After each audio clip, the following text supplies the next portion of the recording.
¿Alguna vez te has preguntado cómo una persona puede simplemente desaparecer?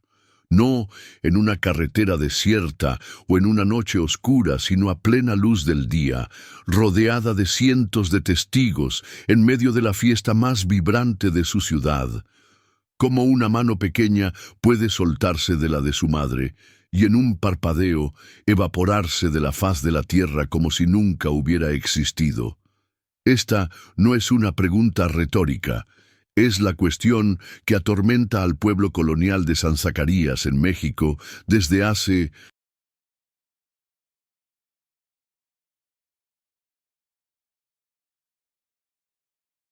más de 30 años. La respuesta, si es que existe, está entrelazada al nombre de una niña de 7 años, un misterio que desafió el tiempo y la lógica, y una historia que comienza con la celebración de la vida y termina en un silencio que resuena hasta hoy.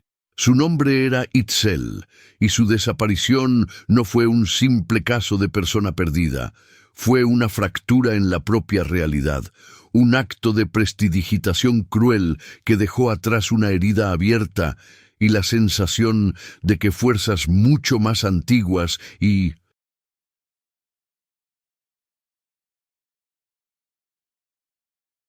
sombrías estaban en juego en ese pueblo de plata y secretos. Ningún presagio sombrío manchó el cielo de la mañana del 2 de noviembre de 1991. Al contrario, el día parecía haber sido pintado por un Dios optimista, un lienzo vivo para la celebración del Día de Muertos. Para entender la pesadilla que estaba por venir, es preciso primero sumergirse en el sueño que destruyó. San Zacarías estaba en su máximo esplendor, un lugar donde la tristeza de la muerte y la alegría del recuerdo danzaban juntas.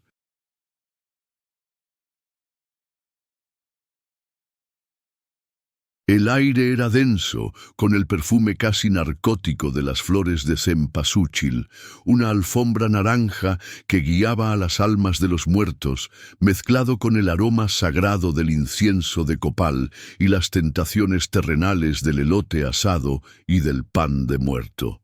Era un día suspendido en el tiempo, un puente entre el mundo de los vivos y el de los que ya se fueron, y las calles empedradas vibraban con música, risas y una reverencia palpable.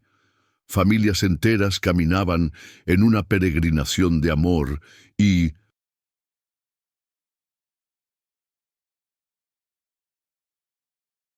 memoria, sus rostros una mezcla de añoranza y felicidad. En aquel escenario perfecto, la vida pulsaba con más fuerza precisamente porque la muerte era reconocida y honrada. Nadie podría imaginar que la celebración de aquel día no sería para los antepasados, sino para una niña que en pocas horas se uniría a ellos de una forma inexplicable. En el centro exacto de aquel torbellino de vida y color estaba un alma de apenas 7 años, llamada Itzel. Su nombre, Mujer Arcoíris, en lengua maya,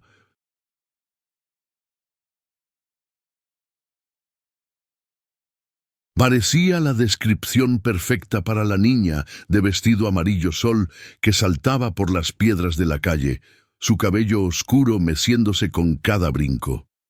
No era solo una niña en medio de la fiesta, ella era la fiesta. Sus ojos, grandes y oscuros, absorbían cada detalle con una intensidad que solo la infancia permite. Los colores vibrantes del papel picado, las calacas de cartonería que danzaban con el viento, las calaveritas de azúcar con sus nombres grabados en glasé de colores. Itzel poseía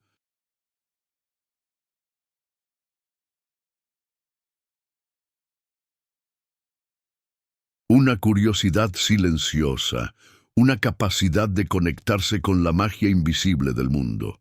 Era la luz en la vida de sus padres, Elena y Javier, un punto de alegría tan constante y seguro como el amanecer.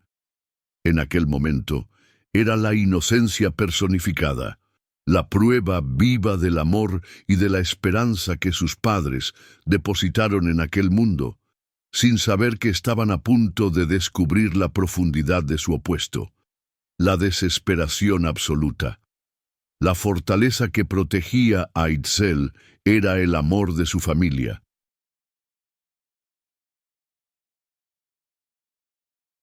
Un amor construido no con grandes declaraciones, sino con los ladrillos de la rutina y del cuidado diario. Javier, su padre, era un carpintero de manos callosas, pero su tacto era el más gentil del mundo cuando se trataba de arreglar los juguetes de su hija o de acariciar su cabello. Elena, la madre, era una mujer cuyo universo giraba en torno a la sonrisa de Itzel, una artista del bordado que tejía su amor en cada hilo de color que vendía en el mercado. Su vida era un puerto seguro, una melodía.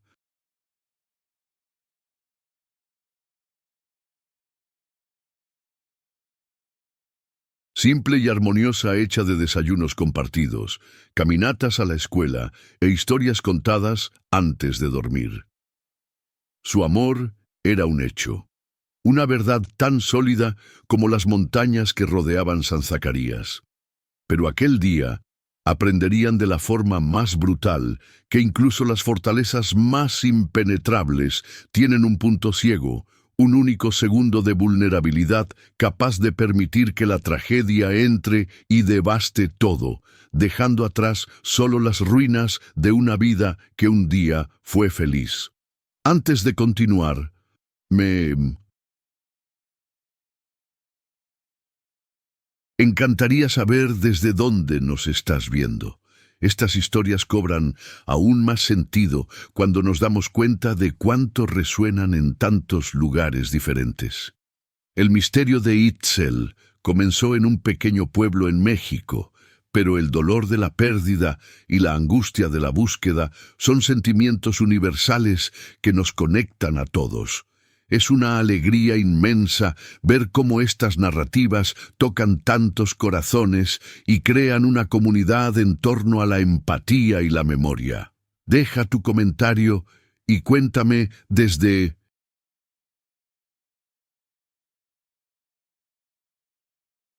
dónde nos acompañas, pues cada lugar mencionado se convierte en un punto de luz en nuestro mapa de historias compartidas. Ahora, prepárense para sumergirse en el momento exacto en que la normalidad se partió. Vamos a seguir, paso a paso, el viaje de una familia que, en medio de la mayor celebración de su cultura, enfrentó el misterio más doloroso de sus vidas. Esta es una historia marcada por el amor incondicional, por el silencio devastador, por una búsqueda que nunca cesó y por un desenlace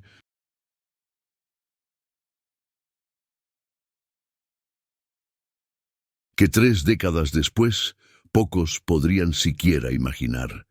Volvamos a la plaza principal de San Zacarías, donde la fiesta estaba en su apogeo y una vida estaba a punto de desvanecerse entre la multitud. Todo lo que se necesitó fue un parpadeo, un único momento de distracción en el corazón palpitante de la plaza principal de San Zacarías, que estaba abarrotada, un océano de cuerpos moviéndose al son de los mariachis. Itzel, hipnotizada, observaba un alebrije gigante, un dragón alado, danzar por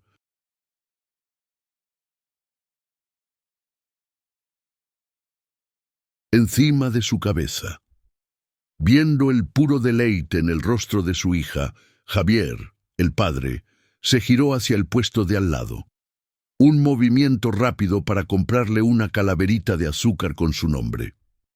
Al mismo tiempo, Elena, la madre, cuya mano estaba firmemente entrelazada con la de Itzel, giró la cabeza por un instante para saludar a una amiga. Fue un gesto automático, humano, trivial. Un segundo, quizás menos.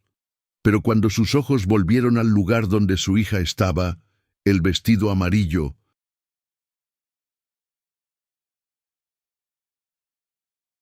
había desaparecido. La mano que sostenía ya no estaba allí. No hubo un tirón, un grito, un sonido, solo un vacío súbito y aterrador donde, una fracción de segundo antes, estaba el calor y el peso de la mano de su hija. Simplemente se había ido. Su nombre fue lo primero que se perdió en la multitud. ¿Itzel? La voz de Elena sonó primero como una pregunta, insegura, aún no convencida del peligro. Miró al suelo, esperando ver a su hija escondida detrás de una falda o fascinada con algo en el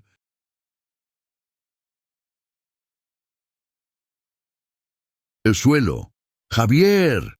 El padre se giró, el dulce de colores en la mano, y la confusión en su rostro se reflejó en el de ella antes de que ambos se solidificaran en una máscara de pánico naciente. La segunda llamada de Elena ya fue un grito, afilado por la angustia rasgando el aire festivo. ¡Itzel! Juntos comenzaron a moverse, primero en círculos cerrados, después empujando desesperadamente a la gente, sus ojos como reflectores frenéticos barriendo un mar de rostros desconocidos. La mente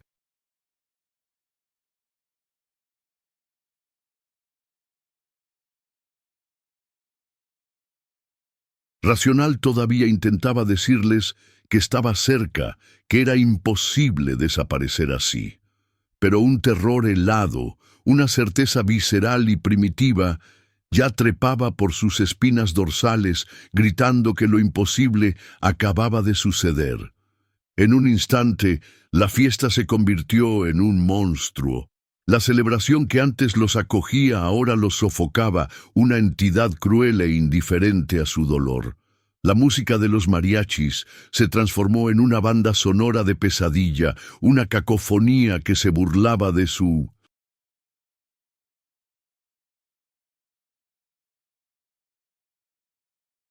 desesperación y se tragaba sus gritos.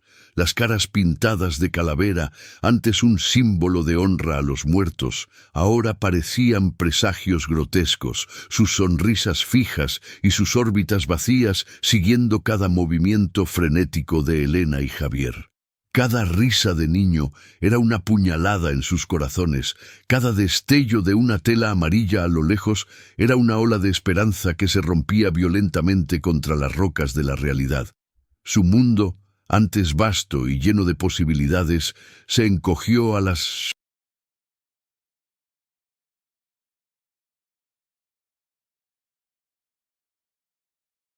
dimensiones de aquella plaza, un laberinto de pesadilla cuyo único objetivo parecía ser mantenerlos separados de su hija.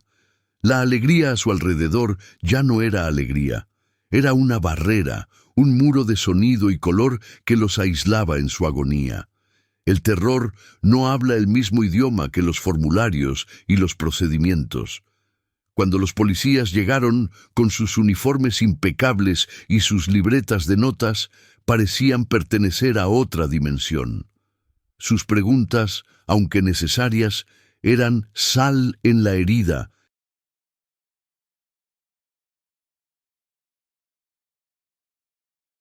abierta del pánico. ¿De qué color era el vestido? ¿Tenía algún motivo para huir? ¿Quién fue el último en verla? Para Elena y Javier, cada pregunta era un insulto a la urgencia que les quemaba el pecho.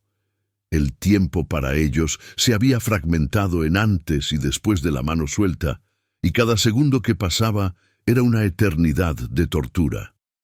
Mientras la policía comenzaba a desenrollar la cinta amarilla para acordonar la zona, el gesto parecía definitivo, como si estuvieran aislando la escena de un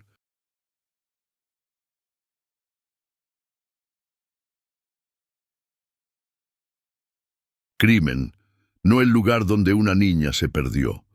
La fiesta murió bajo las luces frías e intermitentes de la patrulla, y la multitud, antes un colectivo de celebrantes, se transformó en un círculo de espectadores curiosos y compungidos, testigos del momento en que la vida de una familia se desintegraba públicamente. Cuando la lógica falla, el miedo busca respuestas en la oscuridad. A medida que la noche se tragaba a San Zacarías y la búsqueda oficial se mostraba infructuosa, los susurros comenzaron.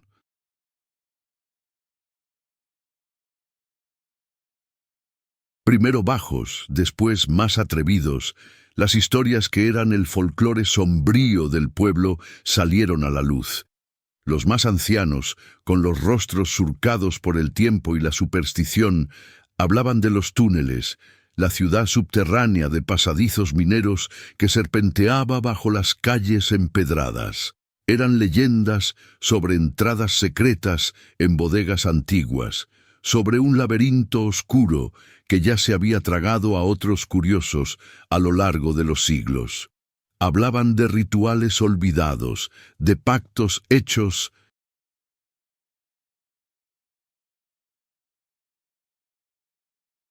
para garantizar la riqueza de la plata, de sacrificios para apaciguar a la tierra. Eran los cuentos de terror que todos conocían, pero que nadie admitía tomar en serio. Aquella noche, sin embargo, con la desesperación flotando en el aire como una niebla fría, esas historias dejaron de ser folclore.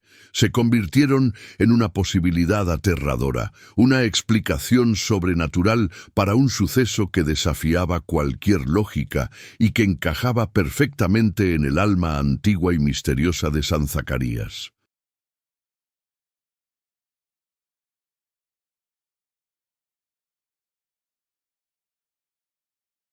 La esperanza es una criatura cruel, especialmente cuando muere poco a poco.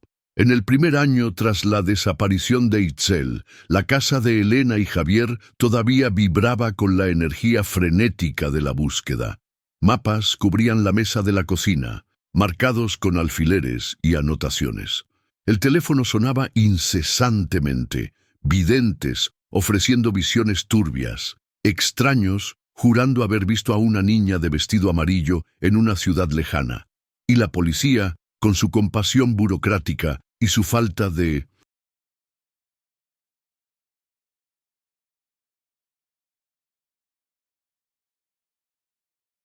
respuestas. Javier se sumergió en el trabajo, un silencio duro instalándose sobre él como una segunda piel. Golpeaba la madera como si pudiera, con la fuerza suficiente, expulsar el dolor de su cuerpo. Elena, por otro lado, luchaba contra la ausencia con una terquedad feroz. Mantenía el cuarto de Itzel impecable, lavaba su ropa y le hablaba a su hija en susurros mientras cocinaba, negándose a usar el tiempo verbal en pasado. Eran dos mitades del mismo luto, viviéndolo de maneras opuestas. Él,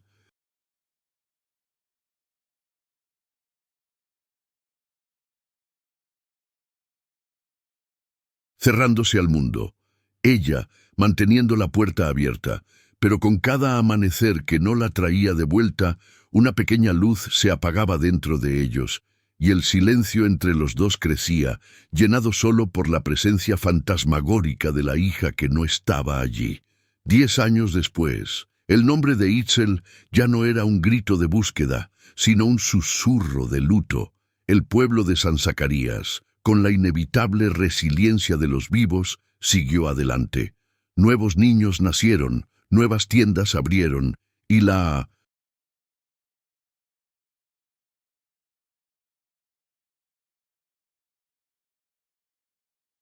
desaparición de la niña del vestido amarillo se convirtió en una historia de advertencia, una leyenda local contada en voz baja.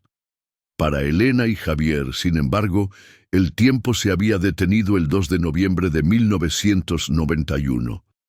Se convirtieron en figuras trágicas, espectros de sí mismos a los que la gente saludaba con un respeto pesaroso, pero evitaban en conversaciones más largas, como si su luto fuera contagioso. Su casa se transformó en un museo de aquel día. El cuarto de Itzel permaneció intacto, un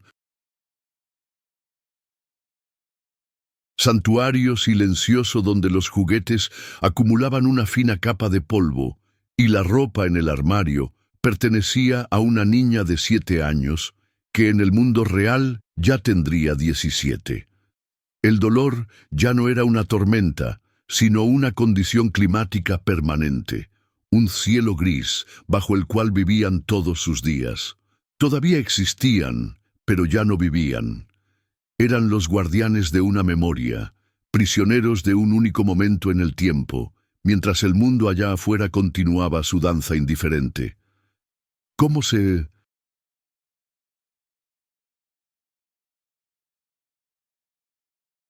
sobrevive a 33 años de ausencia? No sobrevives, coexistes con ella. Elena y Javier eran ahora ancianos, sus cuerpos encorvados no solo por la edad, sino por el peso de una pregunta sin respuesta. La pasión de la juventud había sido reemplazada por un compañerismo forjado en la tragedia, una interdependencia silenciosa donde una mirada bastaba para comunicar océanos de dolor compartido. El cabello de Elena era completamente blanco, y las manos de Javier, antes tan fuertes, ahora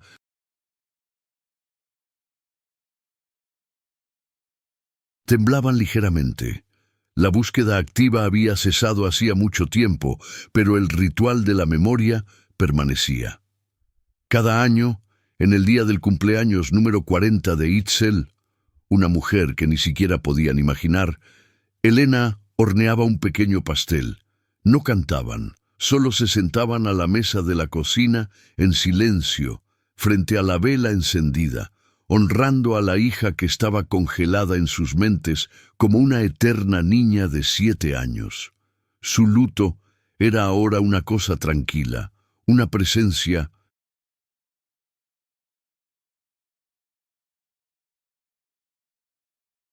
constante y familiar, como los propios muebles de la casa. Se habían convertido en la personificación viva de su desaparición, el último eco de su nombre en un mundo que, en gran parte, ya la había olvidado. A 100 kilómetros de San Zacarías, en una noche de martes lluviosa de 2024, el pasado decidió volver.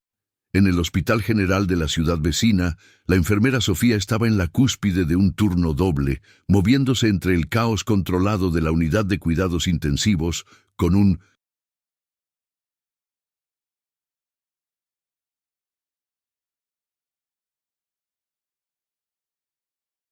agotamiento que ya se había vuelto crónico. El olor a antiséptico, el bip rítmico de los monitores y los gemidos ahogados de los pacientes eran la banda sonora de su vida. Fue durante una de sus rondas que notó la anomalía. La cama 7, que había estado vacía media hora antes, ahora estaba ocupada. Acostada bajo la sábana blanca y fina, había una mujer. No había registro de su ingreso, ningún paramédico la había traído, ninguna ficha se había llenado. Simplemente estaba allí, como si se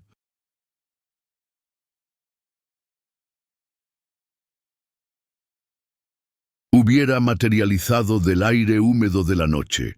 Llevaba ropa sencilla y limpia, su largo cabello oscuro esparcido sobre la almohada, y su rostro estaba en un estado de serenidad que contrastaba violentamente con el dolor y el miedo que habitaban las otras camas de esa ala. Sofía sintió un escalofrío recorrer su espina dorsal, un sentimiento extraño de que aquello no era un descuido administrativo, sino la violación de alguna ley fundamental. La mujer en la cama no era una paciente, era una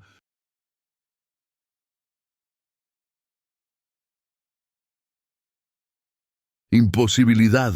Sofía, siguiendo el protocolo con una sensación de irrealidad, comenzó a examinar a la desconocida. Los signos vitales eran perfectos: pulso fuerte y regular, respiración calmada, temperatura normal. Parecía tener unos 40 años, pero su piel era lisa, casi sin marcas, como la de alguien mucho más joven que hubiera vivido lejos del sol y del estrés. No había señales de violencia, ni marcas de agujas, ni olor a alcohol. Era un cuerpo perfectamente sano, en un estado de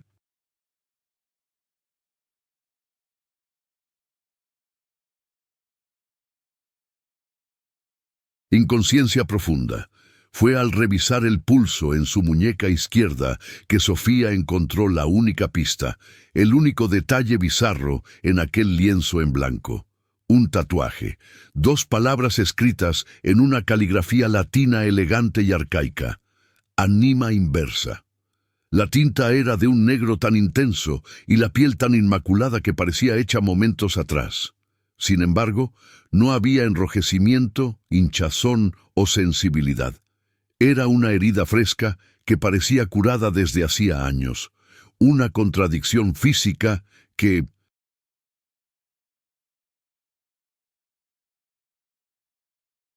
hizo que la mente lógica de Sofía vacilara. No estaba mirando un misterio médico, sino algo mucho más antiguo y extraño.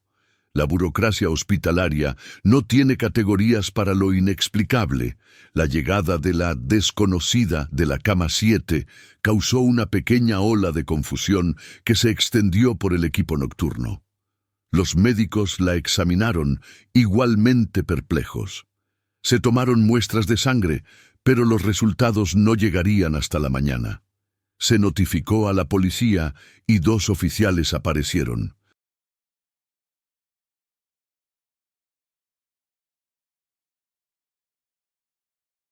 Sus expresiones de aburrimiento, apenas disimulando la falta de interés por otra desconocida sin documentos. Tomaron sus huellas dactilares, pero sabían que las posibilidades de una coincidencia eran mínimas si no tenía antecedentes penales. La mujer no encajaba en ningún patrón. No era una persona en situación de calle. No parecía una víctima de sobredosis. No cuadraba como víctima de un crimen común. Era un fantasma en el sistema, un signo de interrogación en un mundo obsesionado con datos.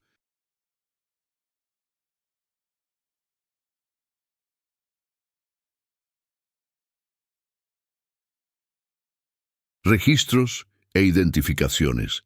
Para los empleados del hospital y para los policías era un problema administrativo, un rompecabezas irritante que se resolvería o se olvidaría por la mañana. No podían saber que estaban mirando el desenlace de uno de los misterios más duraderos de la región. Para la mayoría de los periódicos, una desconocida en un hospital público apenas valía una nota al pie de página. Pero para Mateo Vega era el eco de un trueno. A sus 68 años, Mateo era un periodista jubilado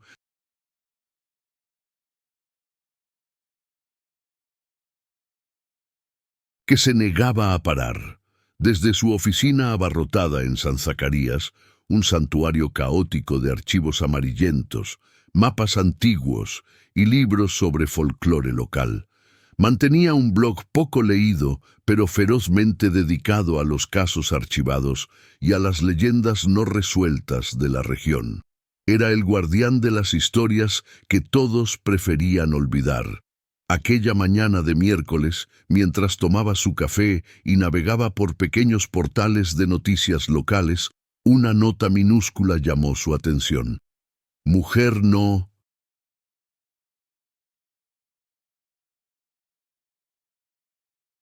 identificada encontrada inconsciente en el Hospital General.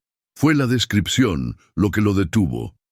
Aproximadamente 40 años, sin documentos. Única identificación es un tatuaje en la muñeca con inscripciones en caligrafía antigua. La frase caligrafía antigua fue la clave. Mateo sintió la adrenalina que no sentía desde hacía años. Se levantó, el café olvidado, y caminó hacia un archivador de metal oxidado en la esquina de la habitación, sacando una carpeta gruesa y descolorida con una sola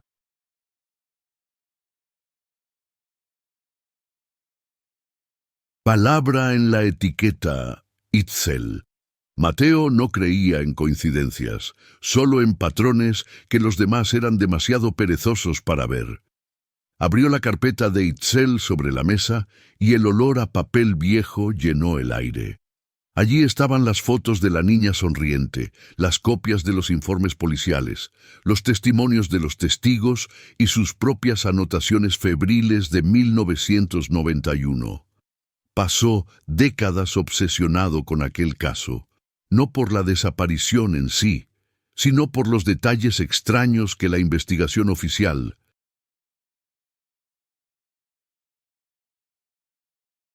Había descartado los susurros sobre los herederos de la plata, una supuesta sociedad secreta formada por las familias fundadoras del pueblo, las leyendas sobre rituales de longevidad en las minas.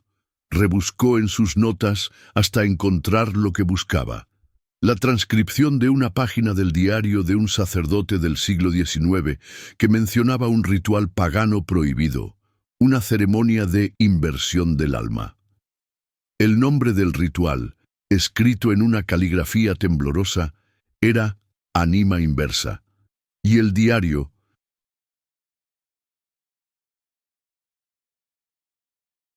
mencionaba que el ciclo del ritual tardaba 33 años en completarse.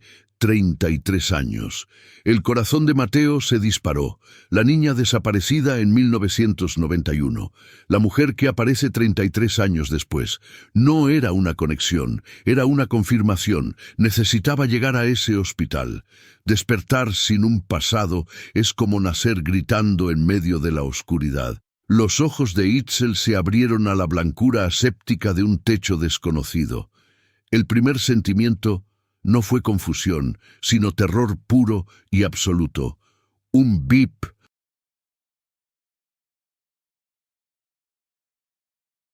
constante y rítmico perforaba el silencio, y el olor a productos químicos invadía sus fosas nasales. Intentó sentarse, pero su cuerpo se sentía pesado, extraño. Se miró las manos que reposaban sobre la sábana. Eran las manos de una mujer, con venas sutiles y uñas bien cuidadas. No eran sus manos. El pánico le subió por la garganta como bilis. Se tocó la cara, sintiendo los contornos de una adulta, los pómulos, la línea de la mandíbula. No era su cara. Un grito se quedó atrapado en su pecho. Un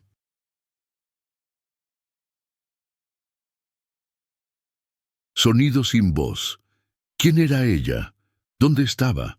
Las enfermeras corrieron a la habitación, sus voces tranquilas y tranquilizadoras sonando como un ruido blanco y amenazador. En medio del vacío de su mente, una única palabra flotaba como un despojo en un océano vacío. Itzel. Pero el nombre no le traía consuelo, solo la sensación aterradora de que pertenecía a otra persona, una niña que no conocía. En el preciso momento en que una mano se extendía para ayudar, otra se preparaba para atacar. Mateo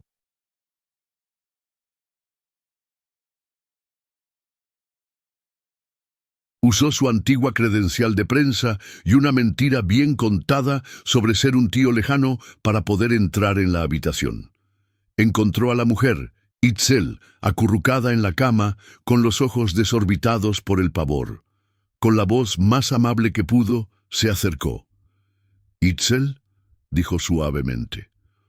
Un temblor recorrió el cuerpo de ella al oír el nombre, una mezcla de reconocimiento y miedo. «Me llamo Mateo. No voy a hacerte daño. Sé lo que te pasó». Pero antes de que pudiera continuar, la puerta de la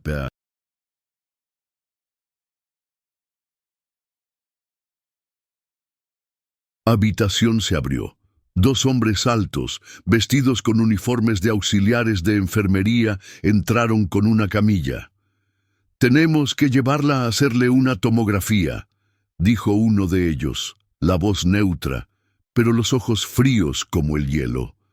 Mateo sintió un escalofrío. El hospital no había programado ningún examen. Vio la eficiencia en sus movimientos, la forma en que se posicionaron entre él y la cama. No era un procedimiento médico, era una extracción. En una fracción de segundo, tomó una decisión. «¡Fuego!», gritó con toda la fuerza de sus pulmones, la falsa alarma diseñada para crear caos. Agarró el brazo de Itzel y la sacó de la cama. «¡Corre! ¡Ahora!». El caos es una excelente herramienta de distracción. El grito de «¡Fuego!» de Mateo fue como una piedra lanzada a un lago en calma, creando ondas de pánico que se extendieron por los pasillos del hospital. Las enfermeras gritaban, los pacientes que podían caminar se levantaban y la alarma de incendios, activada por alguien en medio de la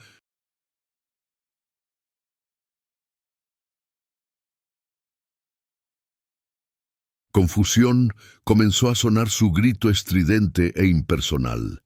Fue en ese desorden que escaparon. Itzel no pensaba, solo reaccionaba. La mano de Mateo en su brazo era lo único real en un mundo que se había disuelto en puro terror. Él la arrastraba por pasillos, bajaba escaleras de servicio con una agilidad sorprendente para su edad, sus ojos barriendo cada rincón, cada sombra. Los dos hombres de blanco, momentáneamente tomados por sorpresa, se recuperaron rápidamente y comenzaron a perseguirlos.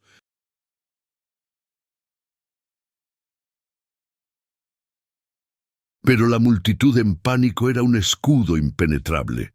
Salieron por una puerta lateral, sumergiéndose en el aire frío y húmedo de la noche lluviosa, el sonido de las sirenas de la alarma volviéndose más débil detrás de ellos.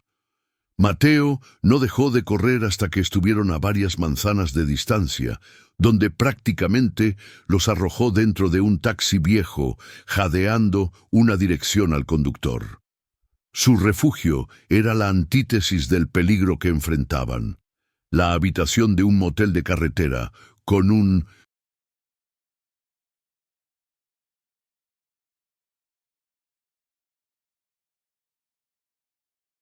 letrero de neón que siseaba y parpadeaba intermitentemente. El lugar olía a alfombra húmeda, desinfectante barato y a la desesperación silenciosa de 1000 viajeros anónimos. Tan pronto como la puerta se cerró, la adrenalina que sostenía a Itzel se disipó, dejándola en un estado de colapso. Se deslizó por la pared y se sentó en el suelo, el cuerpo temblando incontrolablemente, los sollozos llegando en oleadas violentas que la sacudían por completo. Era el sonido de una presa rompiéndose, el terror.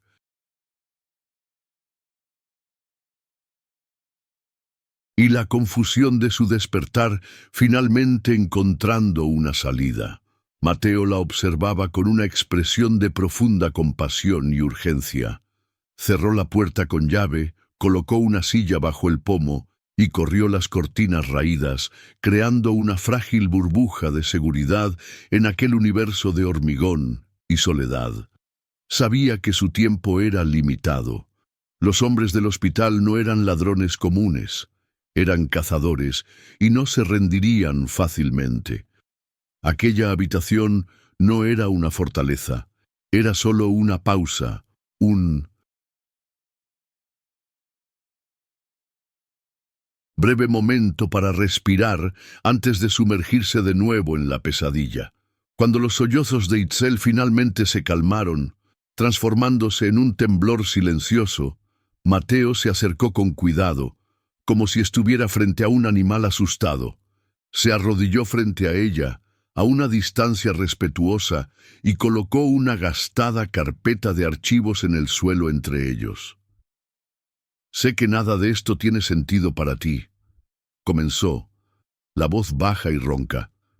«Sé que sientes como si te hubieras vuelto loca, pero lo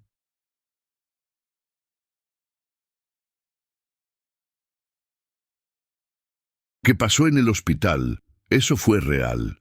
Querían llevarte y no era para hacerte exámenes». Abrió la carpeta y lo primero que le mostró fue una copia amarillenta de un reportaje de periódico de 1991. El titular decía: «Niña de 7 años desaparece durante festival», y debajo estaba la foto. Una niña de cabello oscuro y ojos grandes y serios, con un vestido amarillo. Itzel miró la imagen, aquel rostro infantil, y no sintió absolutamente nada. Ninguna chispa de reconocimiento, ninguna punzada de memoria. Era como mirar el retrato de una completa extraña, una niña muerta hacía mucho tiempo. «Esta niña», dijo Mateo, señalando la foto. «Eres tú, Itzel». La palabra tú flotó en el aire viciado de la habitación, una acusación, una imposibilidad. La mente de Itzel retrocedió ante la afirmación con una violencia instintiva. No, susurró, la voz débil y rota. Esa no soy yo. Mi nombre. No sé mi nombre. No sé quién soy. El pánico comenzó a subir de nuevo. La sensación de estar atrapada en una pesadilla lógica. Mateo continuó pacientemente tejiendo la narrativa de su vida robada. Habló de San Zacarías, de sus padres, Elena y Javier, de la búsqueda desesperada, y luego habló de las leyendas, de los herederos de la plata y su creencia en un ritual que podía manipular la fuerza vital, un ritual llamado anima inversa. Para Itzel, las palabras de Mateo sonaban como el delirio de un loco, una teoría de la conspiración fantástica y demasiado elaborada para ser real. Pero la imagen de los hombres en el hospital, sus ojos fríos y sus movimientos eficientes contradecía su incredulidad. Si la historia de Mateo era una locura, ¿por qué hombres tan peligrosos la perseguían? La disonancia era enloquecedora. Su mente no tenía memoria, pero su cuerpo había sido un objetivo. La lógica se deshacía, dejando solo el miedo. Viendo la barrera de negación y pánico en sus ojos, Mateo supo que las palabras no eran suficientes. Necesitaba algo más, una llave que pudiera abrir una puerta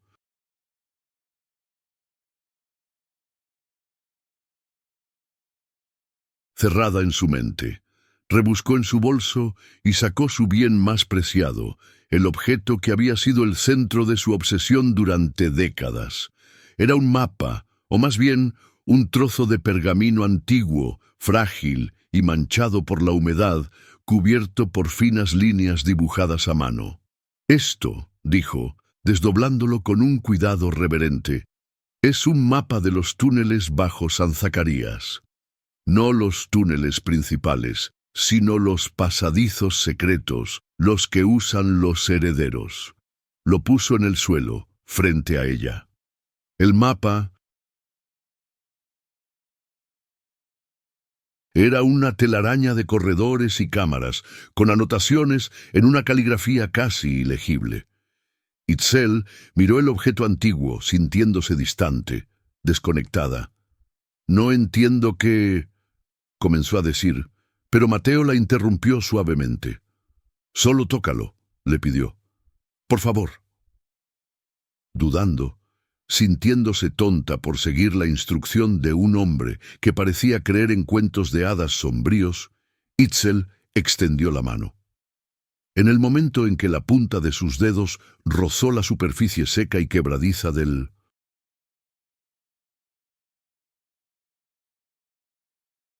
pergamino, el mundo a su alrededor se disolvió. No fue un recuerdo, fue un transporte. El olor a alfombra enmohecida fue reemplazado por el intenso olor a tierra húmeda, piedra fría y un incienso dulzón y empalagoso que parecía pegarse en la parte posterior de su garganta.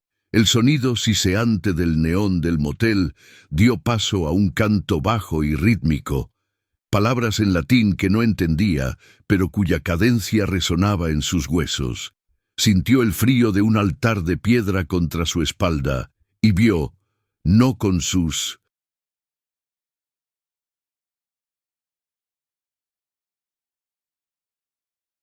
ojos, sino con su mente, el brillo parpadeante de las velas reflejado en paredes rocosas y húmedas.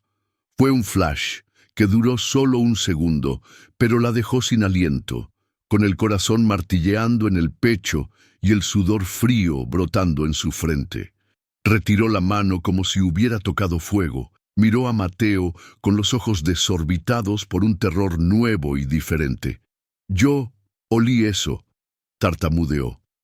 El canto. Aquel momento lo cambió todo. La memoria sensorial, visceral e innegable, era la prueba que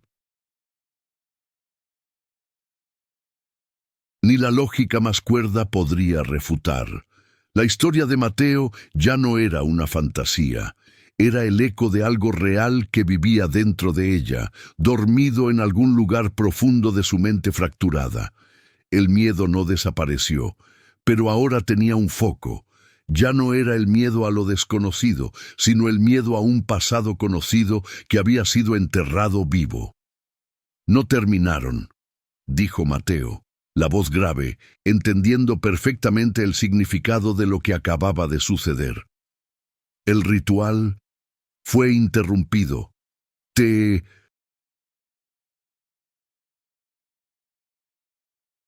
liberaron para que tu alma, tu energía, madurara. Y ahora en el 33º aniversario de tu desaparición quieren concluir la ceremonia. El tatuaje no es una marca, Itzel. Es una llave, un marcador para la cosecha». La verdad de aquellas palabras la golpeó con la fuerza de un golpe físico. No era una víctima aleatoria, era un ingrediente, un sacrificio pospuesto. La pasividad del miedo dio paso a una chispa de algo nuevo, la urgencia de luchar. La decisión se tomó en silencio, una conclusión mutua. Nacida del terror y la revelación. Quedarse quietos era esperar a ser cazados. Huir para siempre era vivir como un fantasma. La única salida era ir hacia adelante, sumergirse en la oscuridad para encontrar la fuente de la pesadilla. Necesitaban volver a San Zacarías. El viaje de regreso fue lo opuesto a la huida frenética del hospital. Fue un ejercicio de paranoia e invisibilidad. Abandonaron el taxi, tomaron un autobús que iba hacia el sur, luego otro que iba hacia el oeste, moviéndose en un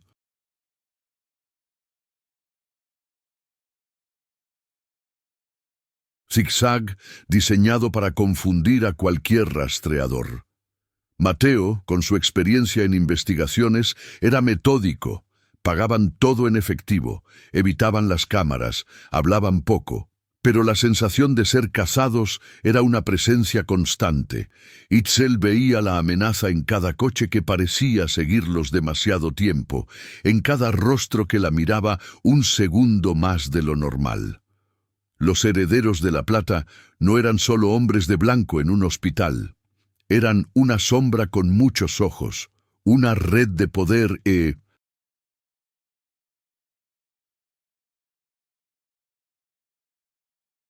influencia que podía estar en cualquier lugar.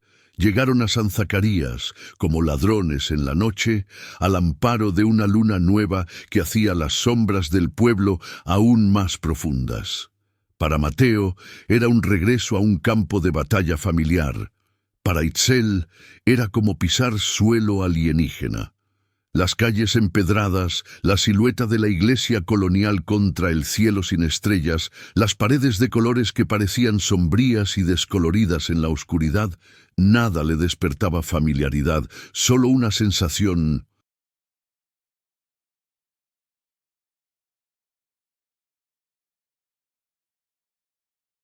opresiva de peligro. Siguiendo el mapa y una nueva imagen fragmentada que surgió en la mente de Itzel, una puerta de madera pesada con un picaporte de hierro en forma de serpiente, Mateo los guió por callejones olvidados hasta la parte trasera de una curtiduría abandonada, cuyo olor agrio aún flotaba en el aire. Allí, escondida en un sótano inundado, estaba la puerta de su fragmento de memoria. Usando una barra de hierro que había traído, Mateo forzó la cerradura oxidada. La puerta se abrió con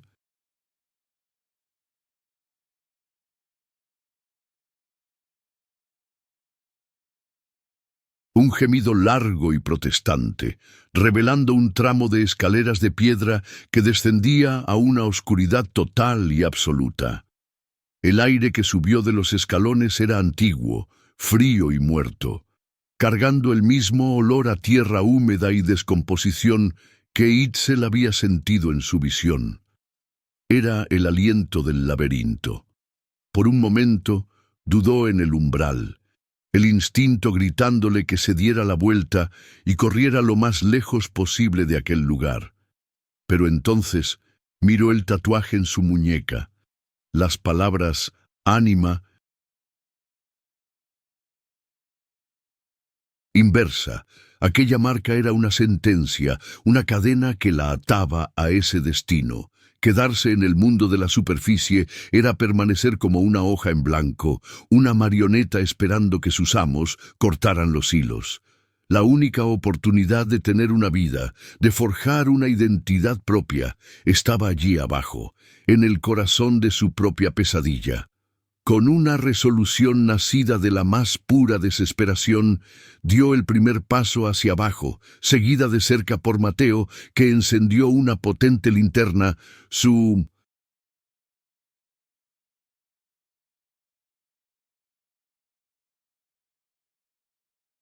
haz de luz, cortando la oscuridad como una cuchilla. La pesada puerta de madera se cerró tras ellos, y el sonido de su golpe resonó como el fin de un mundo y el comienzo de otro. Estaban dentro. La oscuridad, dentro de los túneles, era diferente a cualquier otra. Era una oscuridad física, pesada, que parecía tener su propia textura y su propio sonido. El goteo constante y rítmico del agua infiltrándose por las rocas, un sonido que resonaba como las manecillas de un reloj contando el tiempo para un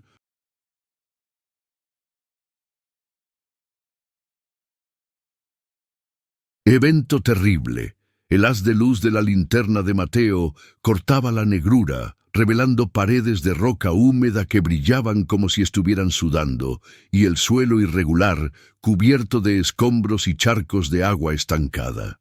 El aire era denso y difícil de respirar, cargado con el olor a moho y minerales que Itzel ahora reconocía de su visión.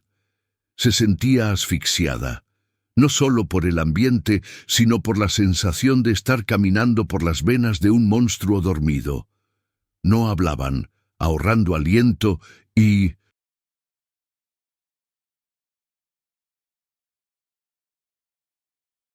evitando delatar su posición, pero el silencio estaba lleno de los latidos del corazón de Itzel, que martilleaban en sus oídos como un tambor de guerra.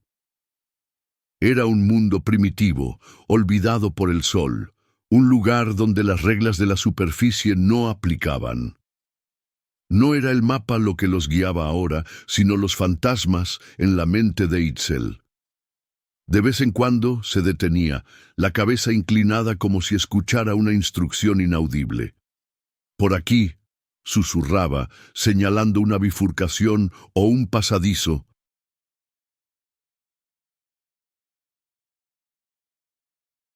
Estrecho que Mateo, con su mapa, habría ignorado.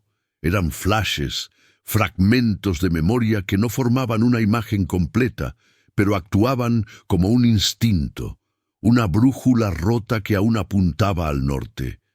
Era el recuerdo de sus pies de niña corriendo por aquel mismo suelo, la sensación de una mano guiándola, no con amabilidad, sino con un propósito firme. Y entonces oyeron. Primero, un sonido lejano, el arrastrar de una piedra. Después, el eco inconfundible de pasos, múltiples, organizados, viniendo de algún lugar adelante y también de atrás. Ya no estaban solos. La casa había comenzado en territorio enemigo. Los herederos estaban en casa, y ellos, los intrusos, caminaban a ciegas por la telaraña. Después de lo que pareció una eternidad de tensa caminata, llegaron a una abertura. El estrecho túnel se abrió a una vasta cámara circular, tan grande que el haz de la linterna de Mateo no alcanzaba la pared opuesta. En el centro exacto, como una isla en un mar de oscuridad, había un gran altar de Minnon-Sin-Pu.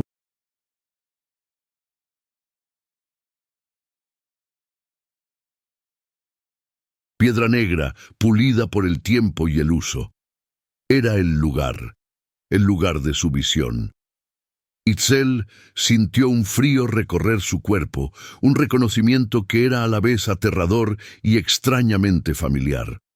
Dieron unos pasos hacia el interior de la cámara, y fue entonces cuando la trampa se cerró.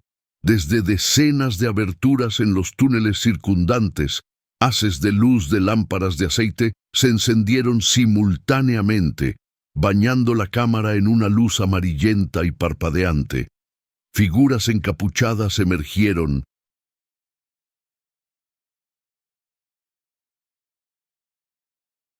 silenciosas como espectros, formando un círculo a su alrededor. Estaban completamente rodeados. No había a dónde correr. De entre las figuras, un hombre se adelantó. No llevaba capucha. Era mayor, con el pelo canoso impecablemente peinado y un rostro de rasgos aristocráticos que no mostraba ninguna emoción. Vestía un traje elegante que parecía extrañamente fuera de lugar en aquella cueva primitiva. Miró a Itzel no con rabia, sino con la decepción de un propietario cuyo valioso bien ha sido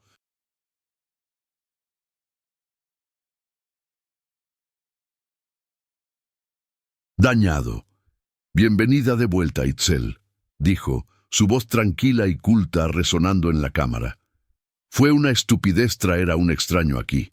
¿De verdad creíste que habías escapado? ¿Que el azar te trajo de vuelta? Nada de esto fue un accidente». Chasqueó los dedos. Dos figuras más robustas se movieron con una velocidad impresionante, agarrando a Mateo e inmovilizándolo antes de que pudiera reaccionar. El líder se acercó a Itzel. «No te perdimos.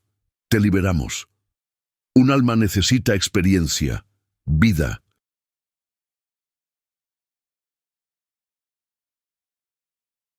Para alcanzar su máximo potencial. Tu viaje de 33 años en el mundo exterior fue solo la etapa final de maduración. Ahora la cosecha está lista. La desesperación es un veneno, pero en las dosis adecuadas puede ser un antídoto contra el miedo. Mientras los miembros encapuchados la agarraban y la llevaban hacia el frío altar, una extraña claridad se apoderó de la mente de Itzel. El pánico que la había paralizado dio paso a una furia fría y concentrada. No era ganado llevado al matadero. Empezó a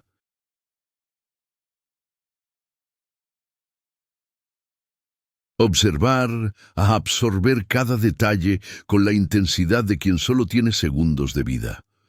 Vio la forma reverente en que tocaban ciertos símbolos grabados en el altar.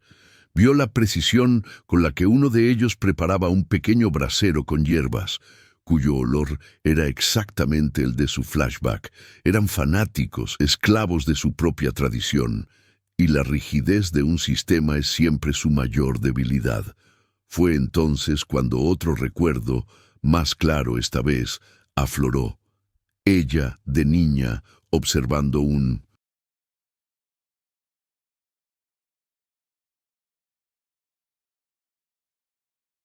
ensayo del ritual, y el líder de la época reprendiendo a un acólito por presentar el incienso antes de la recitación del primer verso.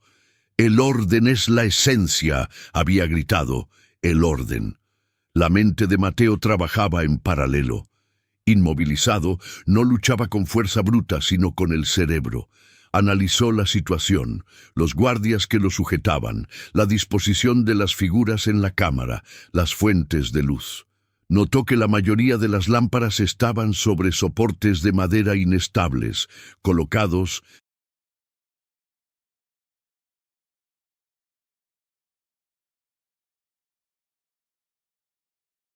cerca de charcos de agua que reflejaban la luz. Su mente de investigador, acostumbrada a encontrar la falla en cualquier sistema, comenzó a formular un plan. No necesitaba derrotarlos a todos, solo crear una ventana de oportunidad. Dejó de luchar, relajando los músculos, haciendo que sus captores por un instante también bajaran la guardia. Mientras tanto, Itzel era obligada a arrodillarse ante el altar. El líder comenzó a entonar el primer verso del cántico en latín. la voz resonando con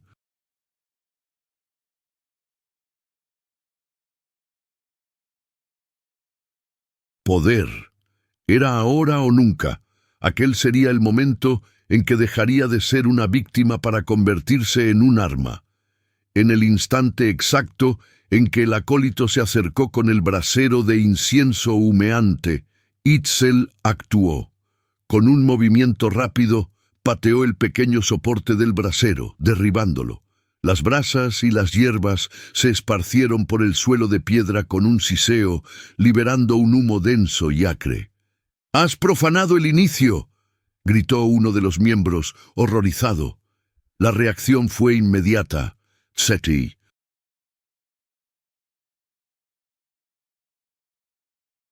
Cántico se detuvo.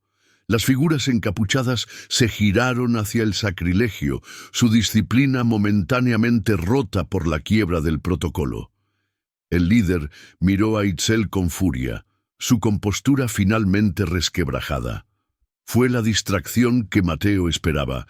Con una fuerza súbita, dio un cabezazo hacia atrás, golpeando la nariz de uno de los guardias, y usó el momento de dolor del hombre para zafarse y empujar al otro contra el soporte de lámpara más cercano. La lámpara cayó, el aceite se derramó y...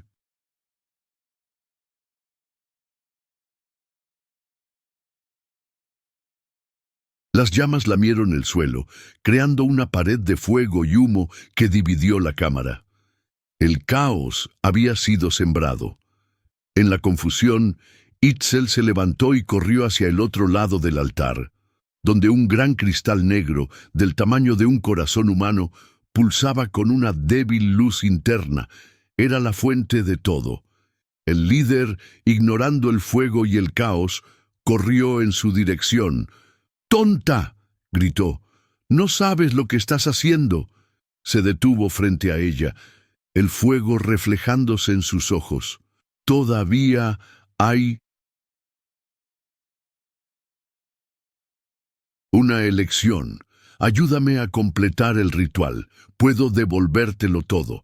Cada recuerdo de tu infancia, el rostro de tu madre, el sonido de la risa de tu padre, tu identidad. Todo lo que te fue arrebatado, o puedes destruir esto», señaló el cristal, «y permanecer para siempre lo que eres ahora, una nada, una cáscara vacía, un lienzo en blanco». La oferta flotó en el aire, seductora y venenosa. La promesa de volver a estar completa, la oportunidad de llenar el vacío insoportable que era su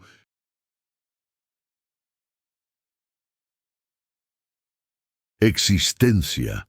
Itzel miró a los ojos del hombre y luego al cristal pulsante. El recuerdo de la niña de 7 años era un fantasma, una historia que le habían contado. La mujer de 40 años de pie en aquella cueva, con el corazón martilleando y las manos sucias de hollín, esa sí era real. La elección no era entre un pasado y un futuro, sino entre una identidad fabricada y una identidad por conquistar. Miró a Mateo, que luchaba por mantener a los miembros a raya al otro lado del fuego, y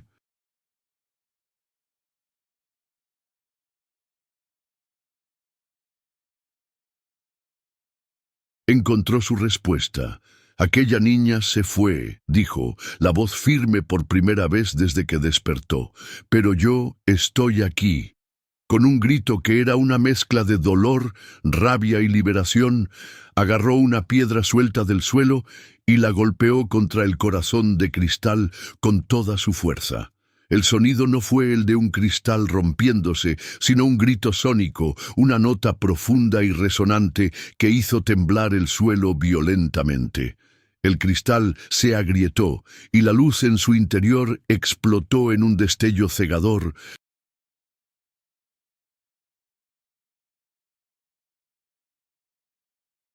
sumergiendo la cueva en una oscuridad momentánea antes de morir por completo. El silencio que siguió a la explosión de luz duró solo un segundo, antes de ser reemplazado por un gemido profundo venido de las entrañas de la tierra. El legado de los herederos de la plata se estaba desmoronando literalmente. El techo de la cámara comenzó a derrumbarse, con piedras y polvo cayendo por todas partes. Los miembros de la sociedad, antes tan organizados, ahora corrían en pánico. Sus gritos de terror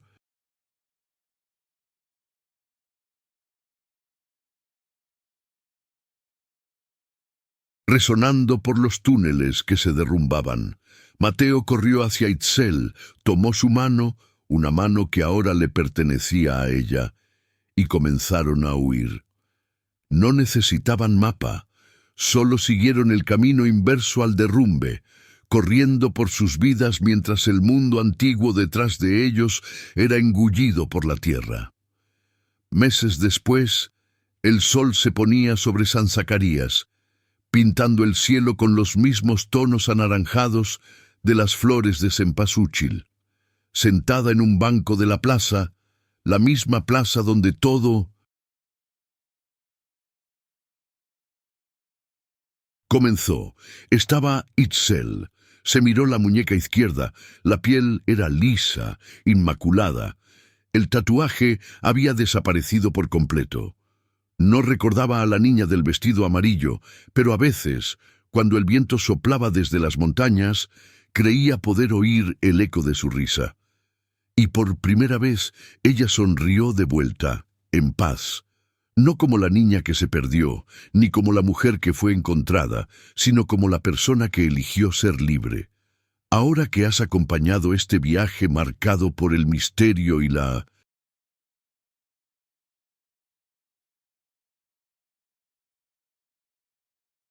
esperanza, recuerda, el amor nunca desaparece, permanece incluso en el silencio, incluso en la espera. ¿Has vivido algo parecido o conoces a alguien que haya pasado por una desaparición misteriosa? Comparte tu historia en los comentarios. Construyamos juntos este espacio de memoria y empatía.